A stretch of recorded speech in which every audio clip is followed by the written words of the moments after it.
സംസ്ഥാന സർക്കാരിന്റെ എയർലിഫ്റ്റിംഗ് കൂടി എത്തിയതോടെ വയനാട് ഉരുൾപൊട്ടൽ ദുരന്തത്തിൽ രക്ഷാപ്രവർത്തനം കൂടുതൽ സജീവമാവുകയാണ്. ദുരന്ത മേഖലയിൽ കുടുങ്ങിയവരെ രക്ഷിക്കുന്നത് മുതൽ പുഴയിൽ മൃതദേഹങ്ങൾ തിരയാൻ വരെ എയർലിഫ്റ്റിംഗ് സഹായകരമാകുന്നു. കുറച്ചു ദിവസം മുമ്പ് വരെ ട്രെക്കിങ്ങിനായി സഞ്ചാരികളുടെ വരവായിരുന്നു സൂചിപ്പാറയിൽ.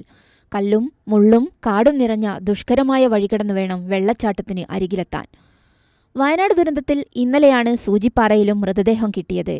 ഇതിനായി 18 അംഗ രക്ഷാപ്രവർത്തകരാണ് പോയത്. ഇവർക്ക് ഒരു മൃതദേഹവും മറ്റൊരു മൃതദേഹത്തിന്റെ അവശിഷ്ടവും കിട്ടി.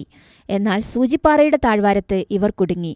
ഇവരെ തെരഞ്ഞ് ഫയർഫോഴ്സും വനംവകുപ്പും ഒരു വഴിയിലൂടെ പോയി, തണ്ടർബോൾട്ട് മറ്റൊരു വഴിയിലൂടെയും. കല്ലും മുള്ളും ചവിട്ടി മണിക്കൂറുകളോളം നടന്ന് സ്ഥലത്തെത്തി. ഒടുവിൽ മൃതദേഹം സംസ്ഥാന സർക്കാരിന്റെ എയർലിഫ്റ്റിംഗിൽ കൊണ്ടുവന്നു.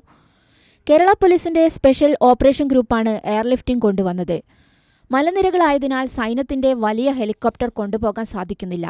ഇതോടെയാണ് മറ്റൊരു എയർലിഫ്റ്റിംഗ് സംസ്ഥാന സർക്കാർ തന്നെ കൊണ്ടുവന്നത്.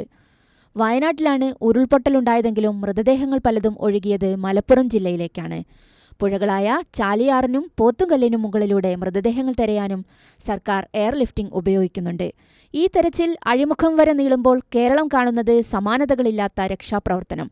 ആദ്യ ദിനം ചൂരൽമലയിൽ പാലം തകർന്നപ്പോഴും പോലീസ് രക്ഷകരായി. മുണ്ടക്കൈയിലേക്കുള്ള വഴിയടഞ്ഞപ്പോൾ സൈന്യം എത്തുന്നതിനു മുമ്പ് താൽക്കാലിക പാലം നിർമ്മിച്ചത് പോലീസാണ്. 12 മണിക്കൂറോളവും പുഴയിലെ ചെളിയിൽ പൂണ്ടുകിടന്ന ഒരാളെ രക്ഷിച്ചത് ഫയർഫോഴ്സും.